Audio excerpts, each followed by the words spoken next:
નમસ્કાર, આપ જોઈ રહ્યા છો આપણું ગુજરાત સમાચારો સાથે હું છું પંકજ શર્મા। શરૂઆત મહત્વપૂર્ણ ખબરથી કરીશું। વડોદરામાં હરણી લેક દુર્ઘટના મામલામાં પોલીસની કાર્યવાહી। પરેશ શાહ અને નિલેશ જૈનને આખરે પોલીસે આરોપી બનાવ્યા છે। પરેશ શાહ, પુત્ર, પુત્રી અને તેના પત્ની મળી ચારેયને આરોપી બનાવાયા છે। વડોદરા પોલીસ કમિશનર અનુપમસિંહ ગહેલોતે નિવેદન આપ્યું। પરેશ શાહનો હરણી લેક ઝોનમાં મુખ્ય રોલ હતો એવું પણ પોલીસ કમિશનરે કહ્યું છે। આરોપી નયન ગોહિલ પાસે બોટ ચલાવવા માટેની કોઈ જ તાલીમ ન હતી। હેલ્પરને સ્વિમિંગ પણ આવડતું ન હોવાનું તપાસમાં ખોલ્યું।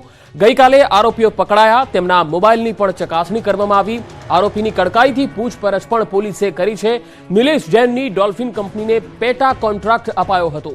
સ્ટાફ આવકનું રિપોર્ટિંગ પરેશ શાહ અને નિલેશ જૈનને કરતા હતા। ટિકિટ વેચાણની માહિતી પણ પરેશ શાહ, નિલેશ જૈનને અપાતી હતી। આરોપીઓ સામે લુકઆઉટ નોટિસ બહાર પાડવામાં આવી। પાસપોર્ટ ઓફિસની પણ મદદ લેવામાં આવી છે। સ્પેશિયલ પબ્લિક પ્રોસિક્યુટર આ કેસમાં નીમવામાં આવશે। લેક ઝોનમાં બેદરકારીના તમામ પુરાવાઓ પોલીસે ભેગા કર્યા છે। હજુ પણ પોલીસ વધુ પુરાવા એકત્ર કરી રહી છે। વડોદરામાં બોટ દુર્ઘટના મામલે તપાસનો ધમધમાટ શરૂ થયો છે। પોલીસની ભીંસ વધતા આરોપીઓ ભૂગર્ભમાં ઉતરી ગયા। હરણી તળાવ દુર્ઘટના મામલો સુપ્રીમ કોર્ટમાં પહોંચ્યો છે। સુપ્રીમ કોર્ટમાં સમગ્ર મામલે પીઆઈએલ દાખલ કરાઈ। હાઈકોર્ટના એડવોકેટ ઉત્કર્ષ દવેએ સુપ્રીમ કોર્ટમાં પીઆઈએલ દાખલ કરી। કલેક્ટર, મ્યુનિસિપલ કમિશનર અને પોલીસ કમિશનર સામે કાર્યવાહીની માંગ કરવામાં આવી। પીડિત પરિવારોને કેન્દ્ર અને રાજ્ય સરકાર વધુ વળતર આપે તેવી પણ માંગ છે। પીઆઈએલમાં તંત્ર અને શાળાની બેદરકારીથી બાળકોના જીવ ગયાની રજૂઆત કરવામાં આવી। અધિકારી સામે પણ કડક કાર્યવાહી સાથે એસઆઈટીની રચના કરી સુપ્રીમ કોર્ટ અથવા હાઈકોર્ટના નિવૃત્ત ન્યાયાધીશની અધ્યક્ષતામાં તપાસની માંગ કરાઈ। આ દરમિયાન સમગ્ર મામલે પોલીસ દ્વારા તપાસનો ધમધમાટ તેજ કરાયો છે। પોલીસની ભીંસ વધતા આરોપીઓ ભૂગર્ભમાં હોવાની આશંકા છે। કંપનીના કેટલાક ભાગીદારો ગુજરાત બહાર ભાગ્યા હોવાની પણ પોલીસને શંકા છે। આ મામલે તપાસ માટે ક્રાઇમ બ્રાન્ચની ટીમોને ગુજરાત બહાર રવાના કરાઈ છે। જરૂર પડશે તો અન્ય રાજ્યોની પોલીસની પણ મદદ લેવાશે।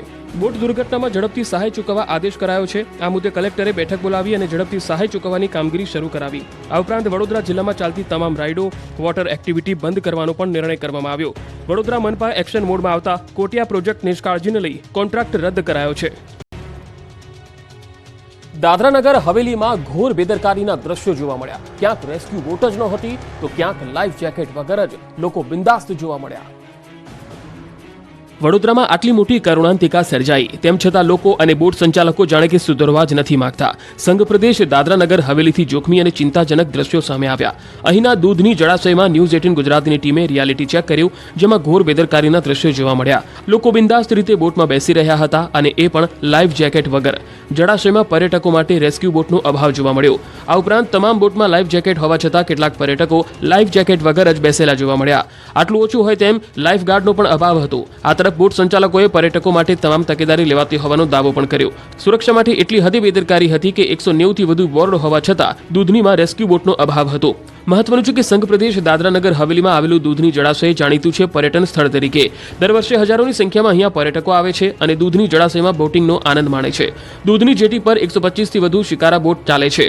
અગાઉ પણ દૂધની જળાશય નજીક બોટ દુર્ઘટના સર્જાઈ ચૂકી હતી। ત્યારબાદ પ્રશાસન દ્વારા અહીં ચાલતી શિકારા બોટમાં પર્યટકોની સુરક્ષા માટે લાઈફ જેકેટ સહિતના તકેદારી રાખવાનો નિર્ણય કરાયો। જો કે તમામ બોટોમાં લાઈફ જેકેટ હોવા છતાં ક્યારેક પર્યટકો અને ખુદ બોટ સંચાલક દ્વારા પણ બેદરકારી દાખવવામાં આવતી હોવાનું જણાયું। રાજ્યમાં 2 સ્થળોએ ભયંકર અકસ્માત થયા। ભરૂચમાં ટ્રેક્ટર પલટતા 3ના મોત તો મહેસાણામાં નિવૃત્ત એએસઆઈ પર ડમ્પરનું ટાયર ફરી વળ્યું। ધાર્મિક પ્રવાસે જતા ભક્તોને ભરૂચના ઝઘડિયા નજીક ગમખ્વાર અકસ્માત નડ્યો। ઝઘડિયાના વડિયા ગામ નજીક ટ્રેક્ટર પલટી જતા 3 લોકોના મોત નીપજ્યા। ટ્રેક્ટરમાં સવાર લોકો ધાર્મિક કાર્યક્રમમાં જઈ રહ્યા હતા ત્યારે અચાનક જ ટ્રેક્ટરે પલટી મારતા આ ગમખ્વાર અકસ્માત સર્જાયો। અકસ્માતમાં 12 થી વધુ લોકો ઈજાગ્રસ્ત થયા હતા। ઈજાગ્રસ્તોને સારવાર માટે હોસ્પિટલ ખસેડાયા છે। મહેસાણામાં બેફામ ડમ્પરની અડફેટે નિવૃત્ત એએસઆઈનું મોત થયું, ટાયર ફરી વળ્યું। અકસ્માતની ઘટના સીસીટીવીમાં કેદ થઈ છે। મહેસાણામાં બેફામ ડમ્પરની અડફેટે નિવૃત્ત એએસઆઈનું મોત નીપજ્યું। આ બનાવ કડીના પોલીસ સ્ટેશન નજીક સરદાર બાગ પાસે બન્યો હતો। ડમ્પરે બાઇકને ટક્કર મારતા નિવૃત્ત એએસઆઈનું સ્થળ પર જ મૃત્યુ થયું, જ્યારે કડી પોલીસે ફરાર ડમ્પર ચાલક સામે ગુનો નોંધ્યો છે। નિવૃત્ત એએસઆઈ જીઆરડી કર્મીને બાઇક પર પોઈન્ટ પર મૂકવા જતા હતા ત્યારે આ અકસ્માતનો બનાવ બન્યો। બાઇકને ટક્કર મારતા નિવૃત્ત એએસઆઈનું સ્થળ પર મોત નીપજ્યું। ડમ્પરનું ટાયર નિવૃત્ત પોલીસકર્મી પર ફરી વળ્યું હતું। ડમ્પરની ટક્કરથી બંને લોકો રોડ પર પટકાયા હતા। રાજકોટ પંથકને દીપડાએ ફરી ડરાવ્યું। ખેત મજૂર પર હુમલો કરતા લોકોમાં ફફડાટ ફેલાયો। જેતપુર તાલુકાના થાણા ગાલોલ ગામમાં દીપડાએ એક વ્યક્તિ પર હુમલો કરતા આસપાસના વિસ્તારમાં ભયનો માહોલ સર્જાયો। સાંજના સુમારે ખેતમજૂર ઘઉંમાં ખાતર નાખી રહ્યો હતો ત્યાં અચાનક દીપડાએ ખેતમજૂર ઉપર હુમલો કરી દીધો। ખૂંખાર દીપડાએ હુમલો કરતા ખેતમજૂર ઘાયલ થયો હતો। થાણા ગાલોલ ગામે વાડી વિસ્તારમાં ખેતમજૂરી કરતા દિનેશ ભંડોલ ઘઉંના વાવેતરમાં ખાતર નાખી રહ્યા હતા ત્યારે અચાનક ઘઉંના વાવેતરમાંથી દીપડાએ હુમલો કર્યો હતો। જો કે તેઓએ દીપડા સામે હિંમતપૂર્વક સામનો કરતા તેઓનો જીવ બચી ગયો હતો। દીપડાના હુમલાથી શરીરમાં નાની મોટી ઈજાઓ પહોંચી। આ તરફ ગામના ખેડૂતોએ જણાવ્યું કે છેલ્લા ઘણા સમયથી અહીં દીપડાનો ત્રાસ છે। અત્યાર સુધી પશુનું મારણ કરતા પરંતુ હવે લોકો પર હુમલાઓ કરતા ડરનો માહોલ ફેલાયો છે। આસપાસના વિસ્તારના લોકોએ દીપડાને પાંજરે પૂરવા વન વિભાગને રજૂઆત કરી છે। કેનાલમાં ગાબડું પડ્યું અને કડીના એક ગામના ખેતરો થઈ ગયા તરબોળ। એરંડા અને અજમા સહિતના ઊભા પાકમાં પાણી ફરી વળ્યા। મહેસાણાના વાધરોડા ગામના ખેતરોમાં ભર શિયાળે ચોમાસા જેવા દ્રશ્યો સર્જાયા। કડીના વાધરોડા ગામની સીમમાંથી પસાર થતી નર્મદાની માઇનોર કેનાલમાં ગાબડું પડતા જળબંબાકારની સ્થિતિ સર્જાઈ। આસપાસના 30 વીઘા ઉપરાંત જમીનોમાં ઊભા એરંડા અજમા સહિતના પાકોમાં પાણી ફરી વળ્યા। કેનાલમાં ગાબડું પડતા ખેડૂતોએ જાતે પ્લાસ્ટિકની થેલીઓ મૂકી ગાબડું પૂરવાનો પ્રયાસ કર્યો પરંતુ કેનાલના ધસમસતા પાણી સામે ખેડૂતોનો આ પ્રયાસ ટૂંકો પડ્યો। કેનાલના પાણીને કારણે ખેડૂતોને પારાવાર નુકસાન થયું। મોઢામાં આવેલો કોડિયો છીનવાઈ જતા ખેડૂતોની હાલત કફોડી બની હતી। શિયાળાની કડકડતી ઠંડીમાં રાતના પાવરમાં ડામા ટીચીને વાદરોડાના ખેડૂતોએ પરસેવો પાડી રાત દિવસ કાળી મજૂરી કરીને ખેતરોમાં અજમો એરંડા સહિતના પાકનું વાવેતર કર્યું હતું પરંતુ નર્મદા વિભાગ તંત્રની બેકાળજીને કારણે માઇનોર કેનાલમાં ગાબડું પડી જતા કેનાલની આસપાસની અંદાજે 30 વીઘા જમીનમાં કેનાલના તમામ પાણી ફરી વળ્યા। અગાઉ પણ આ વિસ્તારમાં ગાબડા પડવાના અનેક બનાવો બની ચૂક્યા છે। ખેડૂતો દ્વારા નર્મદા વિભાગમાં કેનાલ રિપેરિંગ માટે વારંવાર અનેક વખત રજૂઆત કરવામાં આવી હતી પરંતુ નર્મદા વિભાગના અધિકારીની પારાવાર બેદરકારી સામે ખેડૂતો લાચાર બની ગયા અને ફરીવાર ઊભા પાક પર બેદરકારીના પાણી ફરી વળ્યા। રાજકોટમાં સિવિલ હોસ્પિટલની ગંભીર બેદરકારી સામે આવી। અન્ય ગ્રુપનું બ્લડ ચડાવતા થઈ આડઅસર। રાજકોટ સિવિલ હોસ્પિટલમાં તબીબોની બેદરકારીને કારણે દર્દીને અન્ય ગ્રુપનું બ્લડ ચડાવી દીધાનો આક્ષેપ કરવામાં આવ્યો જેમાં 62 વર્ષીય દર્દી બાઇક ચલાવતા સ્લીપ થઈ જતા તેમને જાંઘમાં ઈજા થઈ હતી જેથી તેને સિવિલ હોસ્પિટલમાં દાખલ કરવામાં આવ્યા જ્યાં તેમના ઓપરેશન દરમિયાન O પોઝિટિવને બદલે B પોઝિટિવ બ્લડ ચડાવી દેવામાં આવતા રિએક્શન થયું હોવાના દર્દીના પરિવાર દ્વારા આક્ષેપ કરવામાં આવ્યા। દર્દી બાઇક ચલાવતા સ્લીપ થઈ જતા જાંઘમાં 2 હાડકાં તૂટી ગયા હતા જેથી રાજકોટ સિવિલ હોસ્પિટલમાં સારવાર માટે ખસેડવામાં આવ્યા હતા જ્યાં 4 દિવસની સારવાર બાદ આજે ઓપરેશન હતું જો કે તેઓને O પોઝિટિવને બદલે B પોઝિટિવ બ્લડ ચડાવી દીધું જેથી તેને ઠંડી ચડી અને રિએક્શન આવ્યું જો કે તેમને પોતાની ભૂલ સમજાતા લોહીની કોથળી કાઢી નાખી હોવાનો પરિવારજનોએ આક્ષેપ મૂક્યો। પિતા પુત્રના સંબંધને લાંછન લગાવતી ઘટના પંચમહાલમાં બની। નજીવી બાબતે પુત્રએ પિતાને પતાવી દીધા। કામ ધંધો કરો પિતાએ બસ આટલી જ ટકોર કરી અને ઉશ્કેરાયેલા પુત્રએ લાકડાના ફટકા મારી પિતાને પતાવી દીધા। પિતા પુત્રના સંબંધને લાંછન લગાવતી ઘટના હાલોલ તાલુકાના સોનાવીટી ગામમાં બની। કામ ધંધો કરવા માટે ટકોર કરવા જેવી નજીવી બાબતે પુત્રએ પિતાને માથાના ભાગે લાકડાના ફટકા મારી મોતને ઘાટ ઉતારી દીધા જો કે પોલીસે ગણતરીના કલાકોમાં પુત્રની ધરપકડ કરી કાર્યવાહી કરી। હાલોલ તાલુકામાં સોનાવીટી ગામે રહેતા સોમાભાઈ નાયક જે પોતાના પરિવાર સાથે રહેતા હતા તેમનો દીકરો અર્જુન નાયક જે છેલ્લા ઘણા સમયથી કોઈ કામ ધંધો કરતો ન હતો જેના કારણે પિતા પુત્ર વચ્ચે ઝઘડો થતો હતો। આ દરમિયાન તેના પિતાએ પુત્રને કહ્યું કે કોઈ કામ ધંધો કરતો નથી કે કંઈ કમાતો નથી એવી ટકોર કરી હતી। આ બાબતથી અર્જુન ઉશ્કેરાઈ ગયો। આવામાં બાજુમાં પશુ બાંધવાના લાકડાનો દંડો પડ્યો હતો જે લઈ અર્જુને તેના પિતાને ફટકા મારીને મોતને ઘાટ ઉતારી દીધા। હત્યાની ઘટનામાં પોલીસે વધુ તપાસ કરી ગણતરીના કલાકોમાં હત્યા કરનાર અર્જુન નાયકની ધરપકડ કરી લીધી। પોલીસ દ્વારા ઘટના સ્થળ પર પહોંચીને ફટકા મારેલા લાકડાને કબજે કરવામાં આવ્યો। સમગ્ર ઘટનામાં પિતાએ જીવ ગુમાવ્યો છે, પુત્ર જેલમાં ગયો છે અને માતા એકલા પડી ગયા છે। લોકસભાની ચૂંટણી પહેલા ભરૂચમાં રાજકારણ ગરમાયું। સ્વર્ગસ્થ અહેમદ પટેલના પુત્રના લાગ્યા પોસ્ટર અને તેને લઈને ભારે ચર્ચાઓ શરૂ થઈ। ભરૂચ લોકસભાને લઈને પેચ ગજબનો ફસાતો જોવા મળી રહ્યો છે। હવે અહેમદ પટેલના પુત્ર ફૈઝલ પટેલને લઈ પોસ્ટર્સ લાગતા અનેક ચર્ચાએ જોર પકડ્યું। આ પોસ્ટર્સ બાદ ગુજરાતના રાજકારણમાં ગરમાવો આવ્યો। જો કે ખાસ વાત એ છે કે હું તો લડીશના નામે લખાણ સાથેના આ પોસ્ટરોમાં ક્યાંય પણ કોઈ રાજકીય પાર્ટીનું ચિહ્ન નથી। જાહેર સ્થળો પર લાગેલા આ પોસ્ટરોથી સ્થાનિક રાજકારણ પણ ગરમાયું છે। મહત્વનું છે કે આપે ડેડિયાપાડાના ધારાસભ્ય ચૈત્ર વસાવાને ઉમેદવાર જાહેર કર્યા છે તો બીજી તરફ કોંગ્રેસ તરફથી સ્વર્ગસ્થ અહેમદ પટેલના પુત્રી મુમતાજ પટેલ પર દાવ લગાવી શકે તેવી ચર્ચા છે। જો કે આ ચર્ચાઓ વચ્ચે અહેમદ પટેલના પુત્ર ફૈઝલ પટેલના પોસ્ટરોથી ભારે કુતૂહલ જોવા મળ્યું। પોસ્ટરમાં ફૈઝલ પટેલ અને અહેમદ પટેલના ફોટા છે। કોંગ્રેસના ધારાસભ્યો ભાજપમાં જવાને મામલે વાવ ધારાસભ્ય જ્ઞાનીબેન ઠાકોરે ભાજપ પર આકરા પ્રહાર કર્યા। ભાજપ કોંગ્રેસનો ભરતી મેળો કરી રહી છે। કોંગ્રેસના લોકોને લઈ જઈ કોંગ્રેસની ક્રેડિટ પર ભાજપ ચૂંટણી જીતે છે। હાલ કોંગ્રેસ મુક્ત ભારત ભાજપ નથી પરંતુ હવે કોંગ્રેસ યુક્ત ભાજપ થયું છે। જ્ઞાનીબેને કહ્યું કે હું ક્યારેય ભાજપમાં નહીં જોડાઉં। ભૂતકાળમાં પણ ભાજપ ખૂબ પ્રયત્ન કરી ચૂક્યું છે।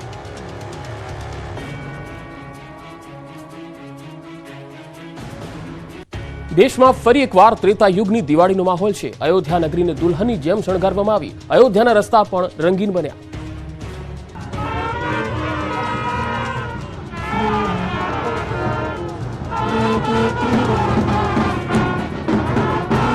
અયોધ્યામાં સર્જાયો ભક્તિમય માહોલ। અહીં રામલલાના સ્વાગતની તમામ તૈયારીઓ પૂર્ણ થઈ ચૂકી છે। અયોધ્યાના લતા મંગેશકર ચોકમાં પીએસી બેન્ડ દ્વારા પ્રેક્ટિસ કરવામાં આવી। 22 જાન્યુઆરીના રોજ બેન્ડના માધ્યમથી રામ ભજનની ધૂન પ્રસ્તુત કરશે। પ્રેક્ટિસ દરમિયાન બેન્ડના કલાકારોએ અદ્ભુત વાદ્ય સાથે માહોલ બનાવી દીધો।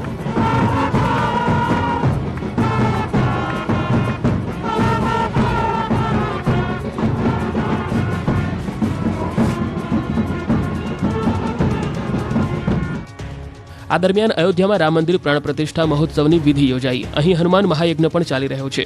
જગતગુરુ શ્રી રામભદ્રાચાર્ય મહારાજ પણ અયોધ્યામાં યોજાઈ રહેલા આ કાર્યક્રમમાં જોડાયા હતા।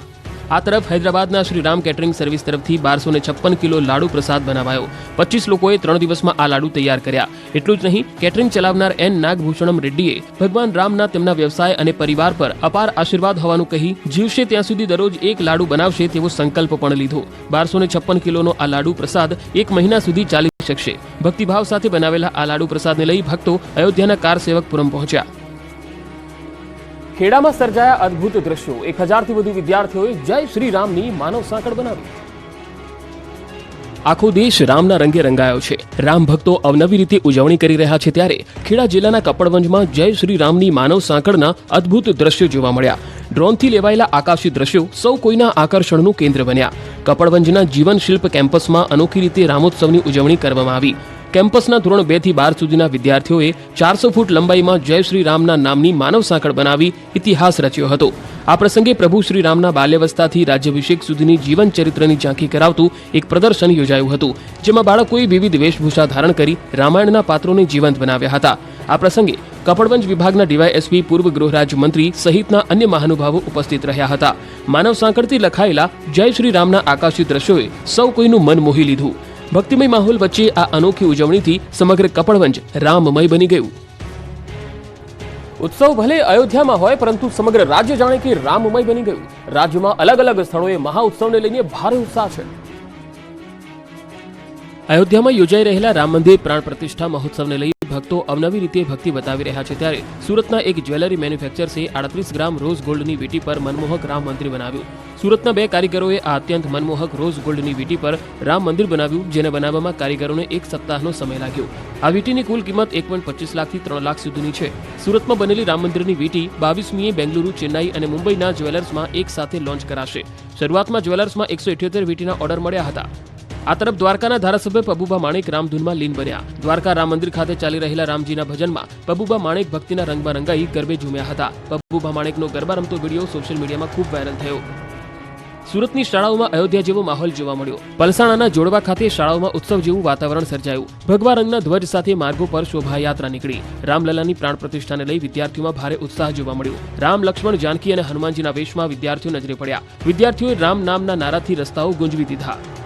સુરતની એક ગુરુકુળમાં પણ અનોખી રીતે ઉજવણી કરવામાં આવી રહી છે। વેડ રોડ પર આવેલ ગુરુકુળમાં માનવ સાંકળથી ધનુષબાણ તૈયાર કરવામાં આવ્યું। વિદ્યાર્થીઓએ ધનુષબાણની આકૃતિ બનાવી શ્રી રામ લખ્યું। ગુરુકુળના વિદ્યાર્થીઓએ શ્રી રામ શબ્દની સાથે ધનુષ્યની પ્રતિકૃતિ રચી રામજી પ્રત્યેની શ્રદ્ધા બતાવી। આ તરફ મહેસાણા જિલ્લાના પાંચોડ ગામના લોકો રામ રાજ્યાભિષેકની ખુશીમાં અબોલ જીવોની સેવા કરી રામ ભક્તિમય બન્યા। પાંચોડ ગામના સમસ્ત ગ્રામજનો દ્વારા અબોલ જીવો માટે 1111 કિલો લાડુ બનાવી આસપાસના ગામના અબોલ જીવોને ખવડાવવામાં આવશે। આ ભગીરથ કાર્યમાં મહિલાઓ પણ શ્રમદાન કરી રામ ભક્તિ દર્શાવી રહ્યા છે। અયોધ્યામાં ભક્તો તરફથી અનેક ભેટ પણ અર્પણ કરાઈ રહી છે। તેવામાં રાજસ્થાનથી આવેલા ભક્તોના સંઘ તરફથી ચાંદીની ચરણ પાદુકા રામલલાને અર્પણ કરાઈ। શ્રદ્ધાભાવ સાથે રાજસ્થાનથી આવેલા ભક્તોનો સંઘ આજે અયોધ્યા પહોંચ્યો। સર્વત્ર ઉત્સાહનો માહોલ છવાયેલો છે। અમદાવાદમાં શબરીને મળી ગયા રામ। અહીં એક દાદીએ સૌના દિલ જીતી લીધા।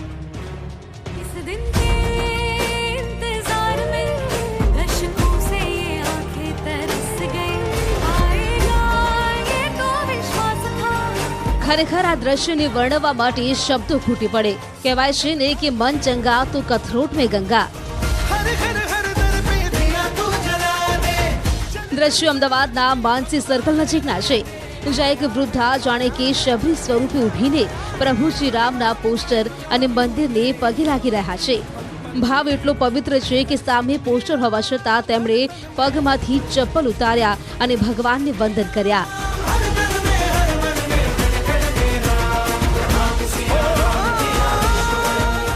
આર્થિક રીતે કદાચ ગરીબ છે, પણ આધ્યાત્મિક રીતે સૌથી અમીર લાગી રહ્યા છે. શરીરથી વૃદ્ધ છે, પરંતુ ભક્તિના ભાવથી યુવાન છે. આ માતાજીને કરીએ વંદન. વાજતે ગાજતે વન સેતુ યાત્રા નર્મદાના નાંદોદ પહોંચી. ઢોલ નગારા સાથે સેતુ યાત્રાનું ભવ્ય સ્વાગત થયું.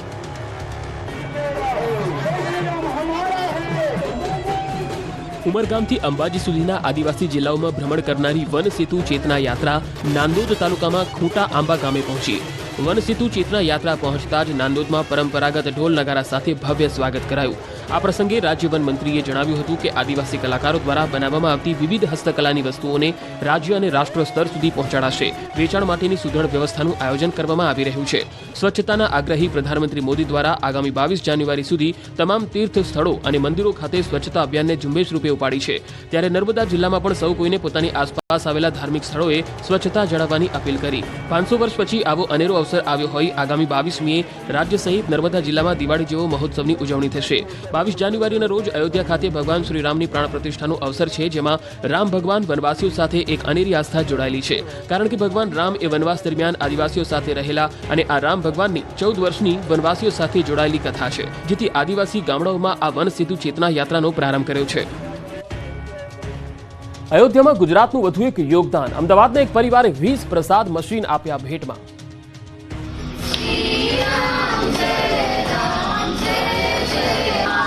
અયોધ્યા સહિત સમગ્ર દેશ રામમય બની ગયો છે. અલગ અલગ સ્થળેથી રામલલાના મંદિર માટે લોકો યોગદાન આપી રહ્યા છે. ગુજરાતમાંથી ધ્વજદંડ, નગારું, 108 ફૂટની અગરબત્તીનું અયોધ્યામાં યોગદાન છે. અને હવે અમદાવાદના એક પરિવારે પણ અનોખી ભેટ આપી છે. અમદાવાદના શાહ પરિવારે 20 પ્રસાદ વેન્ડિંગ મશીન ભેટમાં આપ્યા. અયોધ્યા રામલલા મંદિર પરિસરમાં કુલ 20 પ્રસાદ વેન્ડિંગ મશીન મુકાશે. દેશ દુનિયામાંથી અયોધ્યા આવતા શ્રદ્ધાળુઓને આ મશીનમાંથી પ્રસાદ અપાશે. અયોધ્યા રામ જન્મભૂમિ મંદિર ખાતે મુકાશે પ્રસાદ વેન્ડિંગ મશીન, જેનું નામ નમસ્તેજી પ્રસાદ વેન્ડિંગ મશીન અપાયું છે. આ દરમિયાન ભગવાન શ્રી રામ તેમના ભક્તોને પ્રસાદ આપતા હોય તેવો અહોભાવ ઉભો કરાશે. મશીનની ખાસિયતની વાત કરીએ તો સેન્સરના માધ્યમથી ઓટોમેટિક રીતે પ્રસાદ મશીન ચાલશે. દર 5 સેકન્ડે એક પ્રસાદનું પાઉચ નીકળશે. પ્રસાદ મશીનમાં 1200 થી 1400 પ્રસાદ પેકેટની ક્ષમતા છે. રામ ભક્તોના દશેરાને ધ્યાનમાં રાખી મશીન પણ મૂકવાની તૈયારી છે. પંચમહાલનું ગોધરા પણ રામમય બની ગયું. રાજમાર્ગો પર લહેરાયા ધજા પતાકા. 22 જાન્યુઆરીના રોજ પ્રધાનમંત્રી નરેન્દ્ર મોદી અયોધ્યામાં કરોડો શ્રદ્ધાળુઓના આસ્થાના કેન્દ્ર ભગવાન શ્રી રામના મંદિરનું ઉદ્ઘાટન કરવાના છે. ત્યાં ગૌધરા એટલે કે પંચમહાલના ગોધરામાં પણ અનોખો માહોલ જોવા મળ્યો. ગોધરા શહેરના રાજમાર્ગો ઉપર ધારાસભ્ય CK રાહુલજી દ્વારા કેસરી તોરણ અને ધજા પતાકા લગાડવામાં આવ્યા. સાથે જ લાઇટિંગ ડેકોરેશન પણ કરવામાં આવ્યું. ગોધરા શહેરની મધ્યમાં આવેલા 3 તળાવના નામ જ ભગવાન રામના પરિવાર સાથે જોડાયેલા છે. મધ્યમાં રામસાગર, બાજુમાં સીતાસાગર અને ત્રીજું લક્ષ્મણ સાગર તળાવ આવેલા છે, જેમાં રામસાગર તળાવની મધ્ય બેટમાં આવેલો છે. આ બેટ ઉપર 22 જાન્યુઆરીના દિવસે ગોધરાના ધારાસભ્યના હસ્તે ભગવાન રામની 21 ફૂટ ઊંચી પ્રતિમા સ્થાપિત કરવા માટે ભૂમિપૂજન કરાશે, જેની તડામાર તૈયારીઓ હાલમાં ચાલી રહી છે. આ ઉપરાંત સીતાસાગર તળાવનું પણ બ્યુટિફિકેશન કરવાનું છે, જેનું ખાતમુહૂર્ત પણ કરાશે. આ સમગ્ર બાબતને લઈ હાલ ગોધરામાં સમગ્ર માહોલ રામમય બની ગયો છે. ભગવાન શ્રી રામ પ્રતિમાના પ્રાણ પ્રતિષ્ઠા મહોત્સવની ઉજવણી માટે ગોધરાવાસીઓમાં સ્વયંભૂ ઉત્સાહ દેખાયો. અમદાવાદના એક વેપારીનો અનોખો રામ પ્રેમ. રામ મંદિરની પ્રતિકૃતિ ધરાવતા સિક્કાઓ કર્યા તૈયાર. અયોધ્યામાં ઐતિહાસિક ઘટનાને પગલે દેશભરમાં અનેરો ઉત્સાહ જોવા મળી રહ્યો છે. દેશના ખૂણે ખૂણેથી ભગવાન રામના ભક્તો દ્વારા પોતાની યથાશક્તિ પ્રમાણે કંઈક ને કંઈક ભેટ સ્વરૂપે આપવામાં આવી રહ્યું છે. તેવામાં અમદાવાદી એક વેપારીનો અનોખો રામ પ્રેમ જોવા મળ્યો હતો. સોના ચાંદીના આ વેપારીએ રામ મંદિરની પ્રતિકૃતિ ધરાવતા સિક્કાઓ તૈયાર કર્યા છે. આ સિક્કા ચાંદીના છે, જેમાં એક તરફ અયોધ્યા ખાતે નિર્મિત ભવ્યાતિ ભવ્ય રામ મંદિરની પ્રતિકૃતિ અંકિત કરવામાં આવી છે, જ્યારે બીજી તરફ ભગવાન રામનો દરબાર અંકિત કરાયો છે. ભગવાન રામના દરબારમાં માતા સીતા અને લક્ષ્મણજી સાથે ભગવાન રામ જોવા મળે છે, જ્યારે હનુમાનજી પણ દરબારમાં જોવા મળી રહ્યા છે. ઉલ્લેખનીય છે કે વેપારી દ્વારા 10 અને 20 ગ્રામમાં આ ચાંદીના સિક્કા તૈયાર કરવામાં આવ્યા છે, જેનો લોકો પૂજામાં પણ ઉપયોગ કરી શકે છે.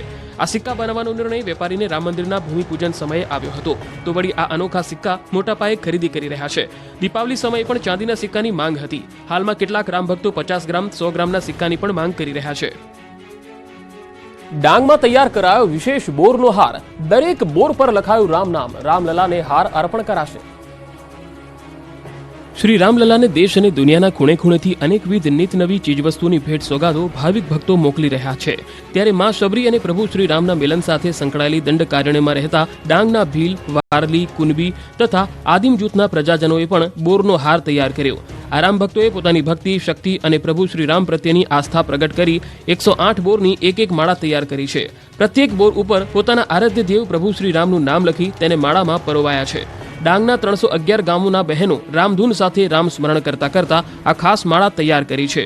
જે રામલલા પોતાના ઘરે બિરાજશે તેના બીજા જ દિવસે એટલે કે 23 જાન્યુઆરીએ રામના ચરણોમાં સમર્પિત કરવામાં આવશે. ત્યારબાદ આ હારને ડાંગ જિલ્લાના શબરીધામ ખાતે લોકોના દર્શન માટે પરત લાવવાનું પણ આયોજન છે. સુરતમાં રામલલાની ઝલક દર્શાવતી ભવ્ય રંગોળી બનાવી રાજ્યમંત્રી દર્શનાબેન જરદોશી પણ રંગ પૂર્યા. ભવ્ય રામ મંદિરની પ્રાણ પ્રતિષ્ઠા પૂર્વે સુરતમાં રામમય માહોલ બન્યો છે. કતારગામમાં મોટા મંદિર યુવક મંડળ અને અમી ચેરિટેબલ ટ્રસ્ટ દ્વારા રામલલાની રંગોળી બનાવાઈ. આ રંગોળી કુલ 11,111 સ્ક્વેર ફૂટના વિસ્તારમાં બનાવાઈ છે. સુરતની કલાર્પણ આર્ટ ગ્રુપની 40 બહેનોએ સવારે 5 વાગ્યાથી સાંજના 8 વાગ્યા સુધી સતત 15 કલાકની મહેનત સાથે આ રામ ભગવાનની રંગોળી બનાવી. ભગવાન શ્રી રામ, માતા સીતા, લક્ષ્મણ, હનુમાનજી સહિતના પાત્રોની છબીને ખૂબ જ સુંદર રીતે રંગોળી દ્વારા પ્રસ્તુત કરવામાં આવી. આ રંગોળીમાં રાજ્યમંત્રી દર્શનાબેન જરદોશીએ રંગો પૂર્યા હતા. ભવ્ય રંગોળીના કાર્યક્રમ અંગે યુનિવર્સલ વર્લ્ડ રેકોર્ડ અને એશિયા બુક ઓફ રેકોર્ડ માટે નોંધણી પણ કરવામાં આવી છે. આ રંગોળી દ્વારા આર્ટ ગ્રુપ અને સંબંધિત સંગઠનોએ હિન્દુ ધર્મની એકતા અને ધાર્મિક ભાવનાનો સંદેશ આપ્યો હતો. રામ મંદિરની પ્રાણ પ્રતિષ્ઠા પૂર્વે સુરતમાં રામમય વાતાવરણ સાથે રોજ અવનવા કાર્યક્રમો યોજાઈ રહ્યા છે. ત્યારે કતારગામમાં બનાવેલી આ અદ્ભુત રંગોળીએ અયોધ્યાના ઉત્સવને વધુ આકર્ષિત બનાવ્યો છે. સુરતના કાપડ વેપારીઓને ફળ્યો રામમય માહોલ. ભગવાનના વસ્ત્રોના વેચાણમાં ધરખમ વધારો થયો. કાપડના હબ સમાન સુરતમાં ભગવાનના વસ્ત્રોનું ધૂમ વેચાણ થઈ રહ્યું છે. અયોધ્યામાં ઉત્સવને લઈને ભગવાનના વસ્ત્રોના વેચાણમાં ધરખમ વધારો જોવા મળ્યો. ભગવાનના વસ્ત્રોના વેચાણમાં 25% વધારો થતા વેપારીઓ ગેલમાં આવી ગયા. આગામી 22 જાન્યુઆરીના પ્રસંગ માટે કાપડની માર્કેટમાં સારી એવી માંગ છે. એકાએક માંગ વધી જવાને કારણે વેપારીઓ પાસે માલ પણ ઘટ્યો છે. ભગવાનના વાઘા અને મૂર્તિ પાછળ પડદા બનાવવા માટે કાપડની ડિમાન્ડ વધી છે. સુરત કાપડ માર્કેટમાં 150 જેટલા વેપારીઓ ધાર્મિક વસ્ત્રોનો વેપાર કરે છે. ભગવાન માટે ખાસ વેલ્વેટના વસ્ત્રોનું વેચાણ મોટા પાયે થયું છે. વેલ્વેટના કાપડ પર એમ્બ્રોઇડરી વિથ લેસર કટિંગ મશીનથી લખવામાં આવેલા જય શ્રી રામના નામના કાપડની પણ માંગ છે. સ્વેટર બનાવવા માટે વપરાતા ઊનના વર્કવાળા કાપડની યુપી, બિહાર, પશ્ચિમ બંગાળ, કોલકાતા, આસામ, રાજસ્થાન, મહારાષ્ટ્ર સહિતના રાજ્યોમાંથી છેલ્લા 2 મહિનાથી માંગ નીકળી છે. ગત પખવાડિયાથી ધાર્મિક કાપડની માંગમાં હજુ સારી ડિમાન્ડ આવી રહી છે. ધાર્મિક કાપડથી ઝંડા, ભગવાનના વસ્ત્ર, પ્રતિમાની પાછળ મૂકવાનું કાપડ અને મંદિરના પડદા બનાવાય છે. સુરતમાં 21 મીટર ઊંચા ભગવાન રામના લગાવવામાં આવશે પોસ્ટર.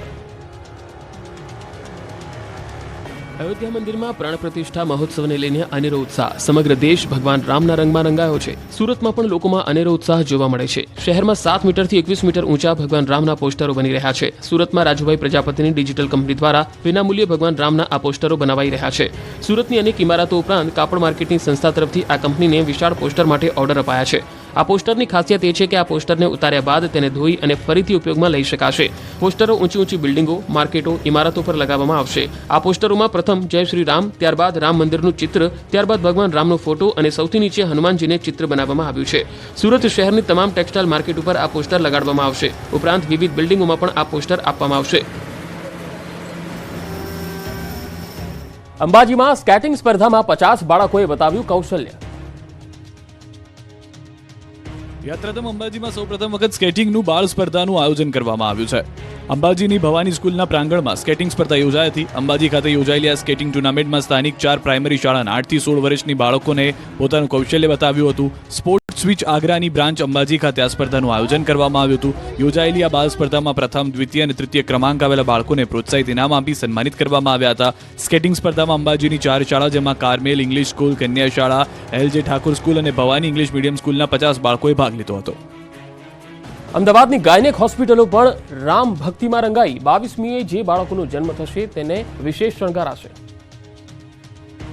દેશ આખો રામ ભક્તિમાં લીન થયો છે ત્યારે અમદાવાદની ગાયનેક હોસ્પિટલમાં પણ ભગવાન રામના રંગમાં રંગાઈ ગઈ છે. 22મી જાન્યુઆરીની તૈયારીઓ શરૂ કરી દેવામાં આવી છે. 22મી જાન્યુઆરીએ જ બાળક જન્મે તેવું મોટાભાગની ગર્ભવતી મહિલાઓ ઈચ્છી રહી છે. જે મહિલાઓને 9 મહિના જાન્યુઆરીના એન્ડમાં પૂર્ણ થઈ રહ્યા છે તે માતાઓ પણ ઈચ્છા છે કે તેનું બાળક 22 જાન્યુઆરીના દિવસે જ જન્મે. આ જ દિવસે નોર્મલ કે સિઝેરિયનથી પોતાના બાળકોનો જન્મ થાય તે માટેનો પ્લાન મહિલાઓ કરી રહી છે. જેને લઈને ગાયનેક હોસ્પિટલમાં વિશેષ તૈયારી કરી દેવામાં આવી છે. 22 જાન્યુઆરીના જે પણ બાળક જન્મ લે તેને પહેરવા માટે વિશેષ કપડાં તૈયાર કરાયા છે જેમાં ભગવાનનું બાળ સ્વરૂપ અને જય શ્રી શ્રીરામ લખેલા કપડાં તૈયાર કરવામાં આવ્યા છે. જેતપુરનું જલારામ મંદિર ભગવાન રામની ભક્તિમાં થયું લીન, 50 મણ મગજના લાડુ બનાવ્યા. રામ મંદિર પ્રાણ પ્રતિષ્ઠાને લઈને દેશભરમાં ઉત્સાહ આસમાને છે. લોકો રામ ભક્તિમાં લીન થયા છે, જ્યારે જેતપુરનું જલારામ ધામ પણ રામ ભક્તિમાં લીન થયું છે. રામોત્સવને લઈને વીરપુરમાં ભક્તોએ ખાસ પ્રસાદ તૈયાર કર્યો છે. આગામી 22મી જાન્યુઆરીના રોજ જલારામ મંદિર દ્વારા 50 મણ મગજના લાડુના પ્રસાદનું વિતરણ કરાશે, જેથી જલારામ મંદિરના મગજના લાડુ બનાવવાની તૈયારીઓ શરૂ કરી દેવામાં આવી છે. જેતપુર જલારામ મંદિર ટ્રસ્ટ અને સ્વયંસેવકો દ્વારા લાડુના પ્રસાદ પેકિંગ કરવાની કામગીરી હાથ ધરવામાં આવી છે. 50 મણ લાડુ બનાવવા માટે રસોડા ધમધમવા લાગ્યા છે. મોટી સંખ્યામાં ભક્તો પ્રસાદ બનાવવા લાગી ગયા છે. 22મી જાન્યુઆરી જેતપુર જલારામ મંદિરે લાડુનું વિતરણ કરાશે. બીજી તરફ રામ મહોત્સવને લઈને જેતપુરની બજારો પણ સજ્જ થઈ ગઈ છે. જેતપુરની બજારોમાં ધ્વજા પતાકા લગાવી દેવાયા છે. પીએમ મોદીનું વતન 2500 થી 3000 વર્ષ જૂનું હોવાના મળ્યા પુરાવા. વડનગરમાંથી 2800 વર્ષ જૂની વસાહતના પુરાવા મળ્યા. મહેસાણાના વડનગરમાં પુરાતત્વીય ખોદકામ દરમિયાન લગભગ 2800 વર્ષ જૂની વસાહતના પુરાવા મળી આવ્યા છે. વડનગરના ખોદકામમાં આઈઆઈટી ખડગપુર અને પુરાતત્વ વિભાગની ટીમ દ્વારા કરવામાં આવી રહ્યું છે. અહીં 800 BCની આસપાસ માનવ વસવાટના ઘણા પુરાવા મળ્યા છે. છેલ્લા 7 વર્ષથી અહીં ખોદકામનું કામ ચાલી રહ્યું છે. આ ખોદકામમાં એક ગલી પણ મળી આવી છે, જે ગલી વર્ષો જૂની છે, અને આ ગલી નીચે જુદા જુદા સમયના લોકોએ ગલી બનાવી છે. એટલે કે 2800 વર્ષ પહેલા જે લોકો સૌપ્રથમ અહીં આવીને વસેલા હતા, તેમણે જે ગલી બનાવી હતી તે સમયનો અંત આવ્યો અને ત્યાં અન્ય લોકોએ વસવાટ શરૂ કર્યો. પરંતુ જે ટાઉન પ્લાનિંગ હતું તે એક જ સરખું રાખ્યું હતું. આજે પણ આ ગલી એટલે કે રસ્તો આગળ જતા હાલના મોડર્ન સમયના વડનગરને મળી રહ્યો છે. તો એક ખૂબ જ જૂનો બૌદ્ધ મઠ પણ મળી આવ્યો છે. વડનગરમાં અત્યાર સુધીમાં જે ઐતિહાસિક પુરાવા મળ્યા છે તેને લઈ વડનગર ખાતે હાલમાં એક મ્યુઝિયમ તૈયાર કરવામાં આવી રહ્યું છે. વિશ્વમાં સૌથી મોટામાં મોટા બીજા નંબરના મ્યુઝિયમમાં આગામી દિવસોમાં તમામ પુરાવાને રાખવામાં આવશે, જેથી કરી આવતા તમામ લોકો આ પુરાવાને જોઈ શકે અને જાણી શકે કે તેમના પૂર્વજો અને વર્ષો પહેલા જે માનવ જીવન હતું એ કેવું જીવન હતું અને તેઓ કઈ વસ્તુનો ઉપયોગ કરતા હતા. અમદાવાદમાં તેજ પવનમાં સમારોહમાં મંડપ ઉડ્યો. જીટીયુના પદવીદાન સમારોહમાં મંડપ ઉડી ગયો. સાયન્સ સિટી ખાતે યોજાયો હતો પદવીદાન સમારોહ અને વિજ્ઞાન ભવન બહાર જીટીયુએ તૈયાર કર્યા હતા મંડપ. ડિગ્રી એનાયત થઈ ગયા બાદ મંડપ ઉડવા લાગ્યો. વિદ્યાર્થીઓ મંડપમાં ન હોવાના કારણે કોઈ જાનહાનિ થઈ નથી. વડોદરાના સ્પા સેન્ટરમાં નકલી પોલીસ ત્રાટકી. દિલ્હી પોલીસની ટીમ હોવાનું શખ્સોએ તરકટ રચ્યું. નકલી દરોડાની કાર્યવાહી દરમિયાન અસલી પોલીસ પહોંચી ગઈ. અસલી પોલીસ જવાનોએ નકલી પોલીસનો ખેલ બગાડી દીધો. જેતલપુરના સ્પા સેન્ટર પરથી 3 શખ્સોને દબોચી લીધા. અનિલ રાવળ, સાકિર મણિયાર અને જતીન માસ્તરની ધરપકડ થઈ. ઝડપાયેલા 3 શખ્સો ધરાવે છે ગુનાહિત ઇતિહાસ. અયોધ્યામાં પ્રાણ પ્રતિષ્ઠા મહોત્સવને લઈ ઊંઝા એપીએમસીમાં દિવાળી જેવો માહોલ છે. 21 અને 22 જાન્યુઆરીએ એપીએમસીમાં વિવિધ કાર્યક્રમોનું આયોજન કરાયું છે. દરેક દુકાનોની બહાર રામ નામના તોરણ પણ લગાવાઈ રહ્યા છે. સાથોસાથ પ્રાણ પ્રતિષ્ઠાના દિવસે 5000 દીવડા પ્રગટાવવામાં આવશે. એટલું જ નહીં, એપીએમસીમાં અયોધ્યાના રામ મંદિર જેવો સેલ્ફી પોઈન્ટ પણ બનાવવામાં આવ્યો છે, જે લોકોને રામ મંદિરમાં ઊભા હોય તેવી પ્રતીતિ પણ કરાવશે. સમગ્ર દેશમાં તો દિવાળી જેવો માહોલ છે જ, ત્યારે ઊંઝા એપીએમસી પણ રોશની અને દીવડાઓથી ઝગમગી ઉઠશે. નડિયાદના ધારાસભ્ય પંકજ દેસાઈએ જાહેરમાં કચરો કરતા દુકાનદાર સામે લાલ આંખ કરી. જાહેરમાં કચરો નાખતા દુકાનદારને ધારાસભ્ય પંકજભાઈએ ઠપકો આપી સ્વચ્છતાનું ભાન કરાવ્યું. ડુમરાલ બજારમાં જાહેર રોડ પર કચરો નાખતા દુકાનદારને પંકજભાઈએ નગરપાલિકા દ્વારા દંડાત્મક કાર્યવાહી કરાવી હતી. કહ્યું, તમને ગંદકી કરતા શરમ નથી આવતી? હમણાં દંડ કરાવું છું. સ્વચ્છ ભારત અભિયાન અંતર્ગત સ્વચ્છ નડિયાદ અભિયાન ચલાવાઈ રહ્યું છે. પંકજભાઈએ પોતાનો આ વિડીયો ફેસબુક પર પણ મૂક્યો હતો અને અવેરનેસ રાખવાનો મેસેજ પણ આપ્યો.